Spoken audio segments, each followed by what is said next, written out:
ಪ್ರಭು ಯೇಸು ಕ್ರಿಸ್ತನ ಪವಿತ್ರ ನಾಮದಲ್ಲಿ ನಿಮ್ಮೆಲ್ಲರಿಗೂ ಆತ್ಮೀಯ ವಂದನೆಗಳು. ಸ್ನೇಹಿತರೆ, ಕಷ್ಟಗಳು ಬಂದಾಗ, ವಿರೋಧಗಳು ಬಂದಾಗ ಅಥವಾ ನಮ್ಮ ನಂಬಿಕೆಗೆ ಪರೀಕ್ಷೆ ಬಂದಾಗ ನಾವು ಹೇಗೆ ಜೀವಿಸಬೇಕು? ಸತ್ಯವೇದದಲ್ಲಿ, ಬೈಬಲ್ನಲ್ಲಿ ನಮಗೆ ಅತ್ಯಂತ ದೊಡ್ಡ ಮಾದರಿಯಾಗಿ ನಿಲ್ಲುವ ವ್ಯಕ್ತಿ ಎಂದರೆ ಪ್ರವಾದಿಯಾದ ದಾನಿಯೇಲ.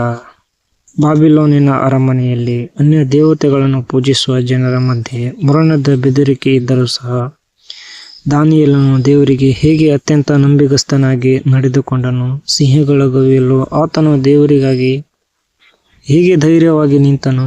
ಇಂದಿನ ಈ ವಿಶೇಷ ವಿಡಿಯೋದಲ್ಲಿ ನಾವು ದಾನಿಯೇಲನ ಸಂಪೂರ್ಣ ಜೀವನ ಚರಿತ್ರೆ ಮತ್ತು ಆತನ ದೇವರಿಗೆ ತೋರಿದ ನಂಬಿಗಸ್ತಿಕೆಯನ್ನು ಸತ್ಯವೇದದ ಬೆಳಕಿನಲ್ಲಿ ವಿಸ್ತಾರವಾಗಿ ತಿಳಿಯಲಿದ್ದೇವೆ. ಈ ವಿಡಿಯೋವನ್ನು ಕೊನೆಯವರೆಗೂ ನೋಡಿ. ಖಂಡಿತವಾಗಿ ನಿಮ್ಮ ನಂಬಿಕೆಯ ಜೀವನಕ್ಕೆ ಇದು ದೊಡ್ಡ ಬಲ ನೀಡುತ್ತದೆ. ದಾನಿಯೇಲನ ಹಿನ್ನೆಲೆ ಮತ್ತು ಮೊದಲ ಪರೀಕ್ಷೆ. ದಾನಿಯೇಲನ ಕತೆ ಪ್ರಾರಂಭವಾಗುವುದು ಯೆರೂಸಲೇಮಿನ ಪತನದ ನಂತರ. ಬಾಬಿಲೋನಿನ ಅರಸನಾದ ನೆಬೂಕದ್ನೆಚ್ಚರನು ಯೆರೂಸಲೇಮಿನ ಮೇಲೆ ದಾಳಿ ಮಾಡಿ ಅಲ್ಲಿನ ಜಾಣ, ಸುಂದರ ಮತ್ತು ಬುದ್ಧಿವಂತ ಯುವಕರನ್ನು ಸೆರೆಯಾಳಾಗಿ ಬಾಬಿಲೋನಿಗೆ ಕರೆದುಕೊಂಡು ಹೋದನು. ಅವರಲ್ಲಿ ದಾನಿಯೇಲ ಮತ್ತು ಅವನ 3 ಸ್ನೇಹಿತರಾದ ಹನನ್ಯ, ಮಿಶಾಯೇಲ್ ಹಾಗೂ ಅಜರ್ಯ, ಶದ್ರಕ್, ಮೆಷಕ್, ಅಬೇದ್ನೆಗೋ ಕೂಡ ಇದ್ದರು. ಅರಮನೆಯಲ್ಲಿ ಅವರಿಗೆ ರಾಜನ ಆಹಾರ, ದ್ರಾಕ್ಷಾರಸ ಮತ್ತು ಬಾಬಿಲೋನಿನ ಶಿಕ್ಷಣವನ್ನು ನೀಡಲಾಯಿತು. ಆದರೆ ಇಲ್ಲೇ ದಾನಿಯೇಲನಿಗೆ ಮೊದಲ ಪರೀಕ್ಷೆ ಎದುರಾಯಿತು. ದೇವರಿಗೆ ನಡೆದುಕೊಂಡ ರೀತಿ. 1. ಆಹಾರದ ವಿಷಯದಲ್ಲಿ ಪರಿಶುದ್ಧತೆ. ರಾಜನ ಆಹಾರವು ಅನ್ಯ ದೇವತೆಗಳಿಗೆ ಅರ್ಪಿತವಾಗಿದ್ದರಿಂದ ದಾನಿಯೇಲನು ಅದನ್ನು ಸೇವಿಸಿ ತನ್ನನ್ನು ಅಶುದ್ಧ ಮಾಡಿಕೊಳ್ಳಬಾರದೆಂದು ಮನಸ್ಸಿನಲ್ಲಿ ನಿಶ್ಚಯಿಸಿಕೊಂಡನು. ದಾನಿಯೇಲ 1ನೇ ಅಧ್ಯಾಯ 8ನೇ ವಚನ. 2. ಸೌಮ್ಯತೆ ಮತ್ತು ನಂಬಿಕೆ. ಆತನು ಹೆದರದೆ ಅರಮನೆಯ ಅಧಿಕಾರಿಯಲ್ಲಿ ವಿನಂತಿಸಿಕೊಂಡು 10 ದಿನಗಳ ಕಾಲ ತಮಗೆ ಕೇವಲ ತರಕಾರಿ ಮತ್ತು ನೀರನ್ನು ಮಾತ್ರ ನೀಡುವಂತೆ ಕೇಳಿಕೊಂಡನು. 3. ದೇವರ ಆಶೀರ್ವಾದ. 10 ದಿನಗಳ ನಂತರ ದಾನಿಯೇಲ ಮತ್ತು ಅವನ ಸ್ನೇಹಿತರು ರಾಜನ ಆಹಾರದಿಂದ ಇತರ ಯುವಕರಿಗಿಂತಲೂ ಆರೋಗ್ಯವಂತರಾಗಿ ಮತ್ತು ತೇಜಸ್ವಿಗಳಾಗಿ ಕಂಡುಬಂದರು. ದೇವರು ಅವರಿಗೆ ಸಕಲ ವಿದ್ಯೆಗಳಲ್ಲೂ 10 ಪಟ್ಟು ಹೆಚ್ಚಿನ ಜ್ಞಾನ ಮತ್ತು ಬುದ್ಧಿವಂತಿಕೆಯನ್ನು ನೀಡಿದನು. ರಾಜನ ಕನಸು ಮತ್ತು ದಾನಿಯೇಲನ ಪ್ರಾರ್ಥನೆ. ಒಂದು ದಿನ ರಾಜ ನೆಬೂಕದ್ನೆಚ್ಚರನಿಗೆ ಒಂದು ಭಯಾನಕ ಕನಸು ಬಿತ್ತು. ಆದರೆ ಆ ಕನಸು ಏನು ಎಂಬುದು ರಾಜನಿಗೆ ಮರೆತು ಹೋಯಿತು. ಬಾಬಿಲೋನಿನ ಯಾವ ಜ್ಞಾನಿಗಳಿಗೂ ರಾಜನ ಕನಸನ್ನು ಮತ್ತು ಅದರ ಅರ್ಥವನ್ನು ಹೇಳಲು ಸಾಧ್ಯವಾಗಲಿಲ್ಲ. ಇದರಿಂದ ಕೋಪಗೊಂಡ ರಾಜನು ಬಾಬಿಲೋನಿನ ಎಲ್ಲ ಜ್ಞಾನಿಗಳನ್ನು ಕೊಲ್ಲಲು ಆಜ್ಞೆ ಹೊರಡಿಸಿದನು. ಅದರಲ್ಲಿ ದಾನಿಯೇಲ ಮತ್ತು ಅವನ ಸ್ನೇಹಿತರು ಸೇರಿದರು.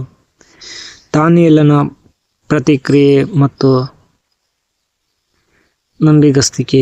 ದಾನಿಯೇಲನು ಕಂಗಾಲಾಗಲಿಲ್ಲ. ಆತನು ನೇರವಾಗಿ ತನ್ನ ಸ್ನೇಹಿತರ ಬಳಿಗೆ ಹೋಗಿ ಈ ಮರ್ಮವನ್ನು ಬಯಲು ಮಾಡಬೇಕೆಂದು ಆಕಾಶದ ದೇವರಲ್ಲಿ ಪ್ರಾರ್ಥಿಸಲು ಕೇಳಿಕೊಂಡನು.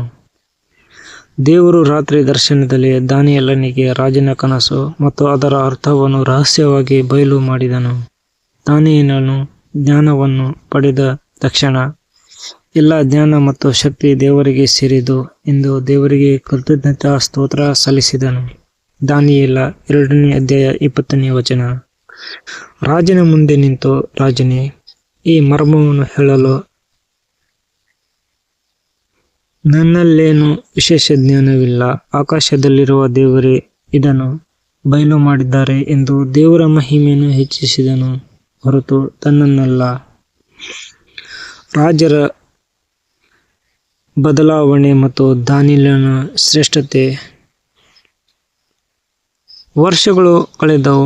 ಬಾಬಿಲೋನಿನ ಸಾಮ್ರಾಜ್ಯ ಬದಲಾಗಿ ಮೇದ್ಯ ಪಾರಸಿಕ ಸಾಮ್ರಾಜ್ಯ ಅಧಿಕಾರಕ್ಕೆ ಬಂತು. ಅರಸನಾದ ದಾರಿಯುಷನು ರಾಜ್ಯವನ್ನು ಆಳಲು ಪ್ರಾರಂಭಿಸಿದನು.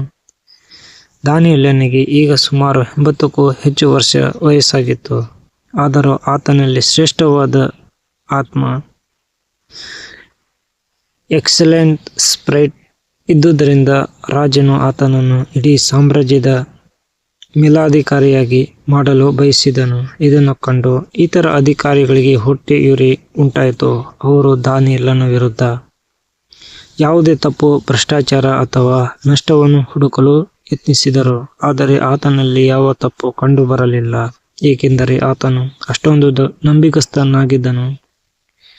ದಾನಿಯೇಲ 6ನೇ ಅಧ್ಯಾಯ 4ನೇ ವಚನ. ಸಿಂಹಗಳ ಗವಿ ಮತ್ತು ಪರೀಕ್ಷೆಯಲ್ಲಿ ನಂಬಿಗಸ್ತಿಕೆ. ಅಧಿಕಾರಿಗಳಿಗೆ ದಾನಿಯೇಲನ ವಿರುದ್ಧ ತಪ್ಪು ಹುಡುಕಲು ಒಂದೇ ಒಂದು ದಾರಿ ಕಾಣಿಸಿತು. ಅದು ಆತನ ದೇವರ ನಂಬಿಕೆ. ಅವರು ರಾಜನ ಬಳಿ ಹೋಗಿ, ಮುಂದಿನ 30 ದಿನಗಳ ಕಾಲ ರಾಜನಾದ ನಿನ್ನನ್ನು ಹೊರತುಪಡಿಸಿ ಬೇರೆ ಯಾವುದೇ ದೇವರಿಗಾಗಲಿ ಮನುಷ್ಯರಿಗಾಗಲಿ ಯಾರಾದರೂ ಪ್ರಾರ್ಥಿಸಿದರೆ ಅವರನ್ನು ಸಿಂಹಗಳ ಗವಿಗೆ ಹಾಕಬೇಕು ಎಂಬ ಶಾಸನಕ್ಕೆ ಅಂಕಿತ ಹಾಕಿಸಿಕೊಂಡರು. ದಾನಿಯೇಲನು ಏನು ಮಾಡಿದನು? 1. ಆ ಶಾಸನಕ್ಕೆ ರಾಜನು ಸಹಿ ಮಾಡಿದ್ದಾನೆ ಎಂದು ತಿಳಿದರು. ದಾನಿಯೇಲನು ಹೆದರಲಿಲ್ಲ. 2. ಆತನು ಎಂದಿನಂತೆ ತನ್ನ ಮನೆಗೆ ಹೋಗಿ ಯೆರೂಸಲೇಮಿನ ಕಡೆಗೆ ಕಿಟಕಿಗಳನ್ನು ತೆರೆದು ದಿನಕ್ಕೆ 3 ಬಾರಿ ಮೊಣಕಾಲೂರಿ ತನ್ನ ದೇವರಿಗೆ ಪ್ರಾರ್ಥಿಸಿ ಕೃತಜ್ಞತೆ ಸಲ್ಲಿಸಿದನು. 3. ಶಾಸನಕ್ಕೆ ಹೆದರಿ ತನ್ನ ಪ್ರಾರ್ಥನಾ ಜೀವನವನ್ನು ಆತನು ಮರೆಮಾಡಲಿಲ್ಲ ಅಥವಾ ನಿಲ್ಲಿಸಲಿಲ್ಲ.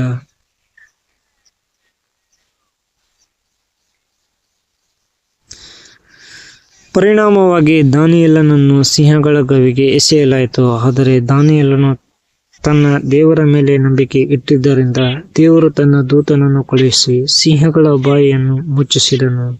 ಮರುದಿನ ಬೆಳಿಗ್ಗೆ ದಾನಿಯೇಲನಿಗೆ ಸಣ್ಣ ಗಾಯವೂ ಆಗಿರಲಿಲ್ಲ.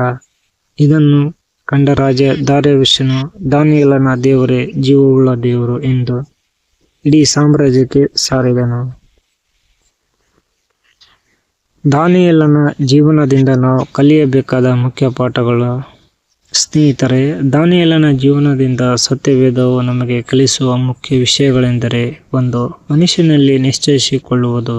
ಲೋಕದ ಶೋಧನೆಗಳು ಬಂದಾಗ ದೇವರಿಗಾಗಿ ನಿಲ್ಲಲು ನಮಗೆ ಗಟ್ಟಿಯಾದ ನಿಶ್ಚಯವಿರಬೇಕು. 2. ನಂಬಿಗಸ್ತಿಕೆಯ ಪ್ರಾರ್ಥನಾ ಜೀವನ. ಕಷ್ಟ ಬರಲು ಸುಖ ಬರಲಿ, ಪ್ರಾರ್ಥನೆಯನ್ನು ಬಿಡಬಾರದು. 3. ಕೆಲಸದಲ್ಲಿ ಶ್ರೇಷ್ಠತೆ. ನಾವು ಮಾಡುವ ಕೆಲಸದಲ್ಲಿ, ಉದ್ಯೋಗದಲ್ಲಿ ಯಾವುದೇ ತಪ್ಪು ಹುಡುಕಲಾಗದಷ್ಟು ನಂಬಿಗಸ್ತಿಕೆ ಇಂದಿರಬೇಕು. 4. ದೇವರಿಗೆ ಮಾತ್ರ ಮಹಿಮೆ. ಯಾವುದೇ ಯಶಸ್ಸು ಬಂದರೂ ದೇವರ ನಾಮವನ್ನು ಹೆಚ್ಚಿಸಬೇಕು. ಬನ್ನಿ, ನಾವೆಲ್ಲರೂ ಕಣ್ಣುಗಳನ್ನು ಮುಚ್ಚಿ ಪ್ರಾರ್ಥಿಸೋಣ. ಪರಲೋಕದಲ್ಲಿರುವ ನಮ್ಮ ತಂದೆಯಾದ ದೇವರೇ, ಈ ಸುಂದರ ಸಮಯಕ್ಕಾಗಿ ನಿನಗೆ ಸ್ತೋತ್ರ. ಪ್ರವಾದಿಯಾದ ದಾನಿಯೇಲನ ಜೀವನದ ಮೂಲಕ ನಮ್ಮೊಂದಿಗೆ ಮಾತನಾಡಿದ್ದಕ್ಕಾಗಿ ವಂದನೆಗಳು ಕರ್ತನೇ. ದಾನಿಯೇಲನಿಗೆ ಇದ್ದಂತಹ ಗಟ್ಟಿ ನಂಬಿಕೆ, ನಂಬಿಗಸ್ತಿಕೆ ಮತ್ತು ಶ್ರೇಷ್ಠವಾದ ಆತ್ಮವನ್ನು ನಮಗೂ ದಯಪಾಲಿಸು. ಲೋಕದ ಶೋಧನೆಗಳು, ಬಯಕೆಗಳು ಮತ್ತು ಪರೀಕ್ಷೆಗಳು ಬಂದಾಗ ದಾನಿಯೇಲನಂತೆ ನಿನ್ನ ವಾಕ್ಯಕ್ಕೆ ಬದ್ಧರಾಗಿ ಜೀವಿಸಲು ನಮಗೆ ಬಲ ನೀಡು. ಪ್ರಾರ್ಥನಾ ಜೀವನದಲ್ಲಿ ನಾವೆಲ್ಲರೂ ಶ್ರದ್ಧೆಯುಳ್ಳವರಾಗಿರಲು ಸಹಾಯ ಮಾಡು. ಈ ವಿಡಿಯೋವನ್ನು ವೀಕ್ಷಿಸುತ್ತಿರುವ ಪ್ರತಿಯೊಬ್ಬರನ್ನು, ಅವರ ಕುಟುಂಬಗಳನ್ನು ಆಶೀರ್ವದಿಸು. ಕಷ್ಟಗಳಲ್ಲಿರುವವರಿಗೆ ಧೈರ್ಯವನ್ನು ನೀಡು. ನಮ್ಮ ಕರ್ತನೂ ರಕ್ಷಕನೂ ಆಗಿರುವ ಯೇಸು ಕ್ರಿಸ್ತನ ಪವಿತ್ರ ನಾಮದಲ್ಲಿ ಈ ಪ್ರಾರ್ಥನೆಯನ್ನು ಬೇಡಿಕೊಳ್ಳುತ್ತೇವೆ ತಂದೆಯೇ, ಆಮೆನ್. ಪ್ರಿಯ ವೀಕ್ಷಕರೇ, ಈ ವಿಡಿಯೋ ನಿಮಗೆ ಆಶೀರ್ವಾದಕರವಾಗಿದ್ದರೆ ತಪ್ಪದೇ ಲೈಕ್ ಮಾಡಿ, ನಿಮ್ಮ ಸ್ನೇಹಿತರೊಂದಿಗೂ ಮತ್ತು ಕುಟುಂಬದವರೊಂದಿಗೂ ಶೇರ್ ಮಾಡಿ, ಹಾಗೂ ನಮ್ಮ ಚಾನೆಲ್ಗೆ ಸಬ್ಸ್ಕ್ರೈಬ್ ಆಗುವುದನ್ನು ಮರೆಯಬೇಡಿ. ಒಂದು ಮುಖ್ಯವಾದ ವಿಷಯ: ನಿಮ್ಮ ಆಧ್ಯಾತ್ಮಿಕ ಬೆಳವಣಿಗೆಗಾಗಿ ಸತ್ಯವೇದ, ಬೈಬಲ್, ದಾನಿಯೇಲನ ಪುಸ್ತಕದ ಅಧ್ಯಯನ ಗ್ರಂಥಗಳು ಮತ್ತು ಇತರ ಕ್ರಿಶ್ಚಿಯನ್ ಪುಸ್ತಕಗಳನ್ನು ಹಾಗೂ ಕ್ರಿಶ್ಚಿಯನ್ ಪ್ರಾಡಕ್ಟ್ಗಳನ್ನು ಖರೀದಿಸಲು ನಾನು ಅಮೆಜಾನ್ ಲಿಂಕ್ಗಳನ್ನು ಕೆಳಗಿನ ವಿವರಣೆಯಲ್ಲಿ ನೀಡಿದ್ದೇನೆ. ಅಲ್ಲಿ ನೀಡಿರುವ ಲಿಂಕ್ ಮೇಲೆ ಕ್ಲಿಕ್ ಮಾಡಿ. ನೀವು ಯಾವುದೇ ವಸ್ತು ಅಥವಾ ಪುಸ್ತಕವನ್ನು ಕೊಂಡುಕೊಂಡರೆ ನಾನು ಹಾಕಿರುವ ಈ ಲಿಂಕ್ ಕ್ಲಿಕ್ ಮಾಡಿ. ನೀವು ಯಾವುದೇ ವಸ್ತು ಕೊಂಡರೂ ನನಗೆ ಅಮೆಜಾನ್ನಿಂದ ಸಣ್ಣ ಕಮಿಷನ್ ಲಾಭ ಸಿಗುತ್ತದೆ. ಇದು ನಮ್ಮ ಚಾನೆಲ್ನ ಸೇವೆಯನ್ನು ಮುಂದುವರಿಸಲು ಸಹಾಯ ಮಾಡುತ್ತದೆ. ದೇವರು ನಿಮ್ಮನ್ನು ಆಶೀರ್ವಾದಿಸಿ ಕಾಪಾಡಲಿ. God bless you.